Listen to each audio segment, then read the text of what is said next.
आज के मनन के लिए एक भाग को मैं आपके सामने रखना चाहता हूं। रोमियो की पत्री 8वां अध्याय, उसका 28 वचन। रोमियो की पत्री 8वां अध्याय, उसका 28 वचन मैं आपके लिए पढ़ रहा हूं। Romans chapter 8 verse 28।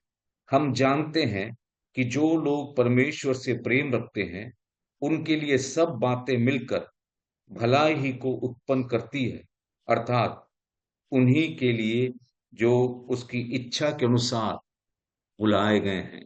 परमेश्वर इस पवित्र वचन के पढ़े जाने पर अपनी आशीष को भरपूरी से उंडेल दे। प्रियजनों, एक बात हम जानते हैं कि जब हम किसी होम्योपैथिक डॉक्टर के पास जब हम जाते हैं तो हम देखते हैं कि डॉक्टर शेल्फ से कई बोतलें निकालता है और उन्हें एक साथ मिलाता है और एक दवा बनाता है, और उसके द्वारा उपयोग किए जाने वाले कुछ रसायनों को हम देखते हैं, कुछ लिक्विड वो डालता है उन गोलियों के ऊपर। और ये जो रसायन है ये खतरनाक और घातक भी हो सकते हैं, लेकिन जब डॉक्टर उसे उचित मात्रा में मिलाता है तो ये हमारे शरीर को ठीक कर सकता है। परमेश्वर भी इसी प्रकार से हमारे जीवन में कार्य करता है। प्रियजन, आज सुबह ये वचन जो हमने पढ़ा, इसका एक शीर्षक इस प्रकार से मैंने दिया मनन के लिए कि परमेश्वर का उद्देश्य। जी हाँ, परमेश्वर का उद्देश्य जो हमारे जीवन में है उसको हम समझने की कोशिश करेंगे। जैसे मैंने आपको बताया, ये डॉक्टर कुछ रसायनों को बराबर मात्रा में डालता है, उसी प्रकार से हमारे जीवन में भी परमेश्वर अपने उद्देश्य को पूरा कर रहा है। वह हमारी सभी समस्याओं, हमारी सभी परिस्थितियों को जो बहुत भयानक लगती है उसको लेता है और उन सभी को एक साथ मिलाता है और कुछ ऐसा उत्पन्न करता है जो बहुत अद्भुत है। और इसको हम आत्मा की दवा बोल सकते हैं। और यही बात इस वचन में हमने पढ़ा। तो यहाँ पर 4 बातें मैं आपके सामने रखना चाहता हूं जो हमें परमेश्वर की महिमा करने के लिए सहायता करे। सबसे पहला, उस रोमियो की पत्री 8वां अध्याय के 28 वचन में, वहां पर हम इस प्रकार से पढ़ते हैं। उसका शुरुआत ऐसे होता है, हम जानते हैं।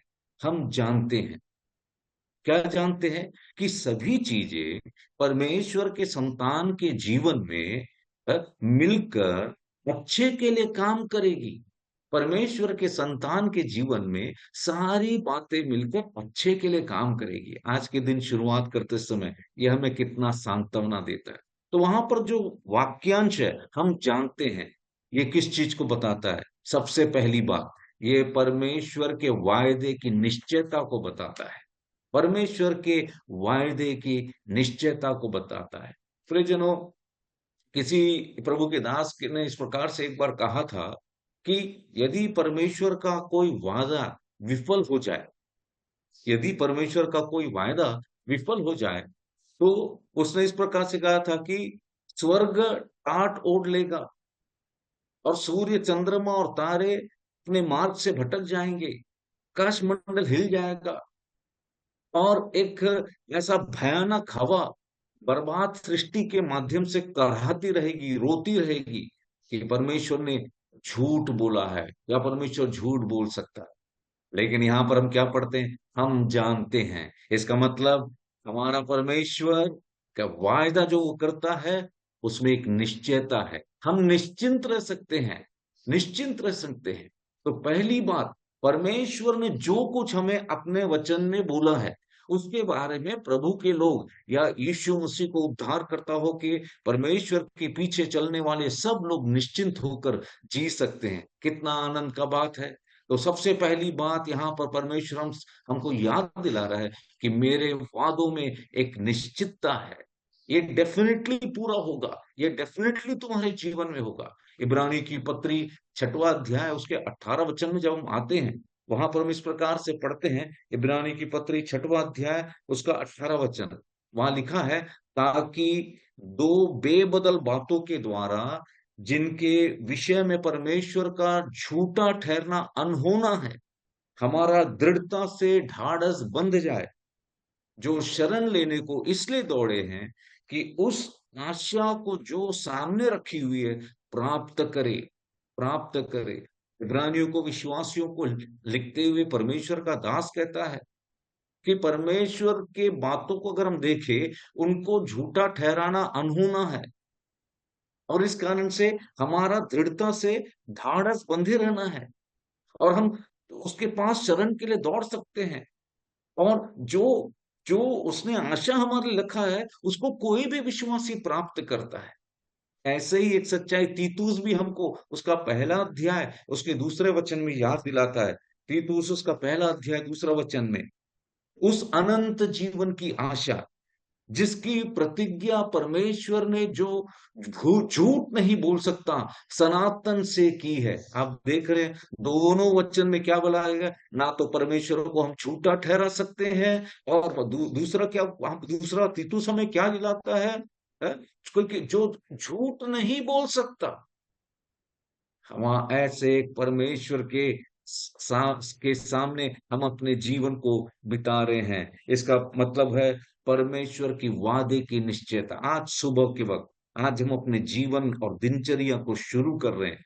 प्रिय भाई और बहनों, मैं आपको बताना चाहता हूं, हमारे जीवन में कुछ भी क्यों ना चल रहा हो, हमारे जीवन में संकट से क्यों ना जा रहा हो, हमारे जीवन में उथल पुथल क्यों ना चल रहा हो, हमारे जीवन की समस्याओं को हम पार कर पाएंगे कि नहीं, ऐसे विचारों के साथ शायद आज सुबह आज हम उठे होंगे। मैं आपके तकलीफों और समस्याओं को नहीं जानता, लेकिन मेरे प्रिय भाइयों और बहनों, क्योंकि आप परमेश्वर के संतान हैं, परमेश्वर का वचन हमें याद दिला है, परमेश्वर को झूठा ठहराना असंभव है, अनहोना है। दूसरी बात, परमेश्वर झूठ बोल नहीं सकता। इसका मतलब अगर उसने मुझसे और आपसे वादों को किया है, उसको, उन वादों को हमारे जीवन में पूरा करना पड़ेगा। तो पहला वाक्यांश हमने देखा, हम जानते हैं।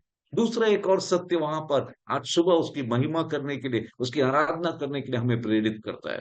उसी वचन में देखो क्या पढ़ते हैं हम, हैं? हम जानते हैं कि जो लोग परमेश्वर से प्रेम रखते हैं, जो लोग परमेश्वर से प्रेम रखते हैं। प्रियजनों, यहाँ पर एक शब्द को आपने देखा, और यहाँ जो लोग, हम जानते हैं कि जो लोग, इसका मतलब सभी, सभी। तो इसका क्या मतलब हुआ? इसका मतलब परमेश्वर के जो अ, परमेश्वर के जो लोग परमेश्वर से प्रेम रखते हैं, उनके लिए सब बातें, उनके लिए सब बातें। इसका मतलब क्या है? इसका मतलब परमेश्वर की वायदों की पूर्णता को हम देखते हैं। परमेश्वर की वायदे की पूर्णता को वहां पर हम देखते हैं। कैसे हमें पता चलता है? यहाँ लिखा हुआ है सब बातें, सब बातें करके वहां पर लिखा हुआ है। यहाँ पर अधिकांश बातें नहीं कहा गया है, यहाँ पर कुछ बातें नहीं कहा गया है, लेकिन परमेश्वर का वचन उसके बच्चों से कह रहा है उसकी सभी बातें, उसकी सभी बातें। मतलब परमेश्वर के बच्चे के जीवन में सब कुछ हमारे भलाई के लिए काम कर रहा है। सब बातें, सब बातें, हमारे जीवन का विरह, हमारा नौकरी चला जाना, हमारे जीवन में आत्मिक रूप से गिर जाना, हमारे जीवन में कोई पाप में आ जाना, हमारे जीवन में विफलता आना, हमारे परिवारों में तकलीफ आना, ये सारी बातें, सारी बातें जो उससे प्रेम रखते हैं, उसे पूर्णता की ओर लेकर जाएगा करके कहा गया है। प्रियजनों, पहली बात मैं बताना चाहता हूं उस सत्य में, कौन से सत्य में, कि परमेश्वर के वादे की पूर्णता के बारे में बताना चाहता हूं, कि परमेश्वर परमेश्वर कई मीठी बातें मेरे और आपके जीवन में भलाई के लिए, काम करने के लिए तैयार किया है। और प्रियजनों, ये जो मीठी बातें परमेश्वर ने हमारे जीवन में किया है, वो हमें एक बेहतर विश्वासी बनने की इच्छा को पूर्ण करना चाहिए। हमारे जीवनों में जरा मुड़कर देखेंगे परमेश्वर ने कितनी अच्छी बातों को किया है। उदाहरण के लिए हमें उद्धार परमेश्वर ने दिया है, परमेश्वर ने हमको संगति दिया है, परमेश्वर ने हमें प्रार्थना करने के लिए मन दिया है, परमेश्वर ने हमें अच्छा परिवार दिया है। ये कितनी मीठी बातें हैं हमारे जीवन में परमेश्वर ने किया है। परमेश्वर ने पूर्ण किया है, परमेश्वर ने पूर्ण किया है, परमेश्वर ने अपने वायदे को पूर्ण किया है। उसको थोड़ी देर के लिए आज सुबह हम सोचेंगे और परमेश्वर को हम धन्यवाद देंगे।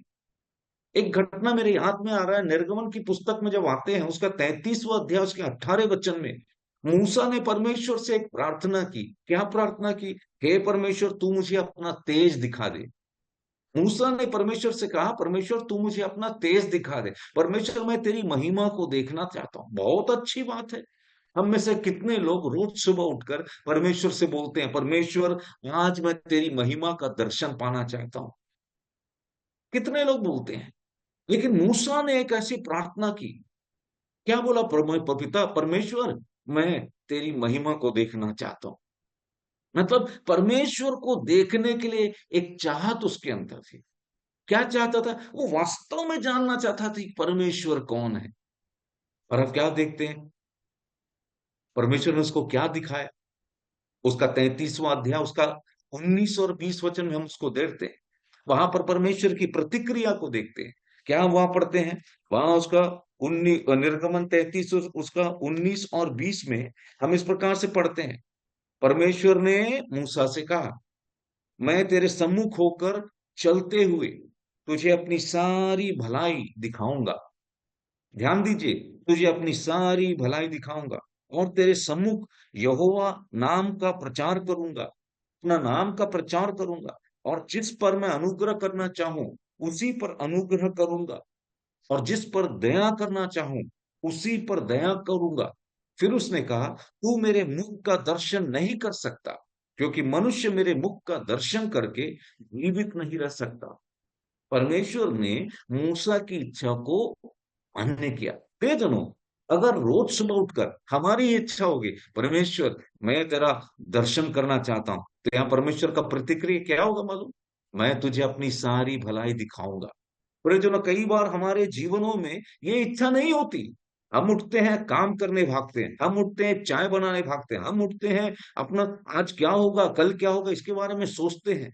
लेकिन मूसा को देखिए। मूसा मूसा ने परमेश्वर से कहा, परमेश्वर मैं तेरा मुख देखना चाहता हूँ। आज सुबह हम उसके मुख देखने के लिए आए हैं। तो परमेश्वर ने क्या कहा है? देख, मैं तेरे सम्मुख होकर चलते हुए तुझे अपनी सारी भलाई दिखाऊंगा।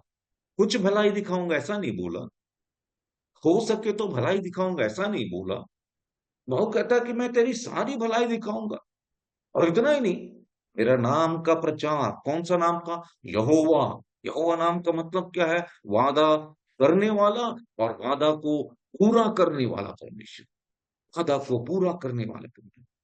और इतना ही नहीं, जिस पर मैं अपने अनुग्रह दिखाना चाहूंगा उस पर अनुग्रह करूंगा, जिस पर दया दिखाना चाहूंगा उस पर अनुग्रह दया करूंगा। और वो कहता है, मुझे देखने के बाद कोई जीवित। मूसा परमेश्वर की महिमा देखना चाहता था। परमेश्वर ने उसे कुछ इतना अद्भुत और सुंदर दिखाया। कैसे पता चल रहता है कि मूसा को परमेश्वर का दर्शन हुआ? क्योंकि हम देखते हैं, मूसा जब इस्राएलियों के सम्मुख आया, पर्वत से जब नीचे उतर कर आया, सारे इस्राएली भागने लगे। क्यों मालूम? क्योंकि उसके चेहरे की त्वचा परमेश्वर की उपस्थिति की चमक को दिखा रहा था। प्रियजनों, हम परमेश्वर की उपस्थिति से उठकर जाएंगे ना, तो परमेश्वर का महिमा का तेज मेरे और आपके चेहरे से दिखाई देगा, मेरे और आपके जीवन से दिखाई देगा। और परमेश्वर ने अपनी अच्छाई को दिखाया। परिजनों, कई बार जो अच्छी बातें परमेश्वर मीठी बातें हमारे जीवन में करता है, कैसे करता है? अपनी महिमा को हमारे जीवन में प्रकट करके उससे परमेश्वर का तेज लोगों को दिखाई देता है। दूसरी बात, परमेश्वर तो अपने वादे को पूर्ण करता है। कैसे?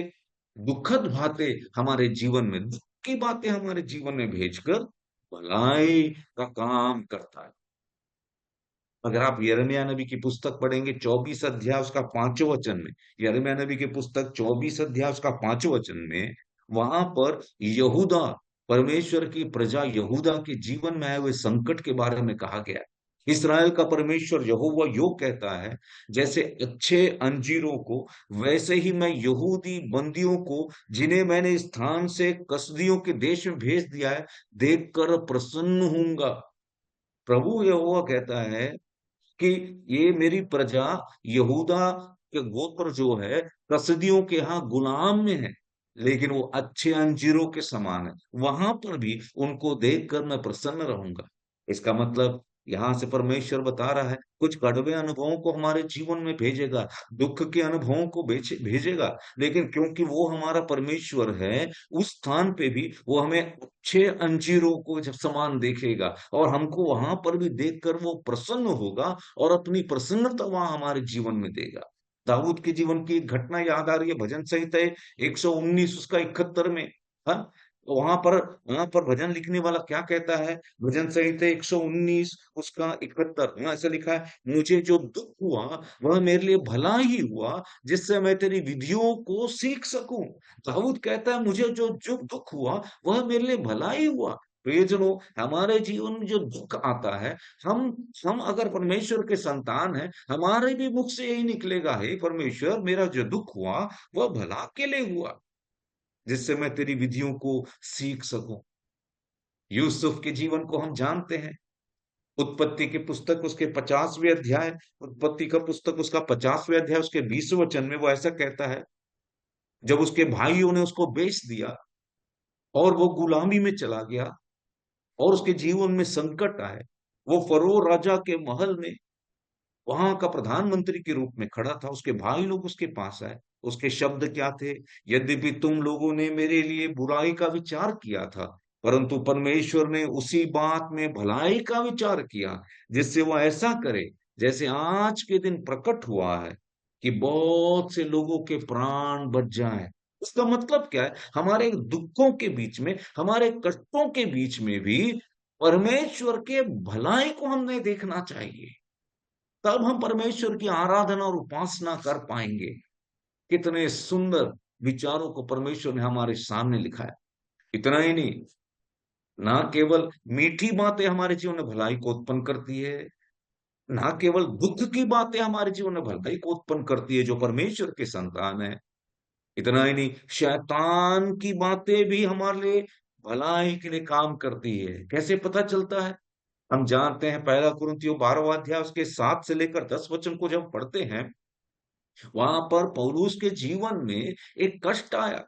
पौलुस क्या कहता है? शैतान का एक दूत कि मुझे घूंसे मारे ताकि मैं फूल ना जाऊं, मेरे शरीर में एक कांटा चुभाया गया है।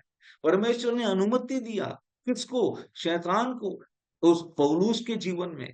मतलब शैतान की बातें, शैतान जो हमारे जीवन में हानि के लिए काम करता है, वो भी हमारे भलाई के लिए होता है करके पौलुस हमें याद दिलाता है। दूसरा कुरिन्थियों 12 उसके 7 से 10 को पढ़कर देखिए। पौलुस कहता है शरीर में एक कांटा चुभाया गया है, शैतान का एक दूत मुझे घूंसे मारे ताकि मैं फूल ना जाऊं।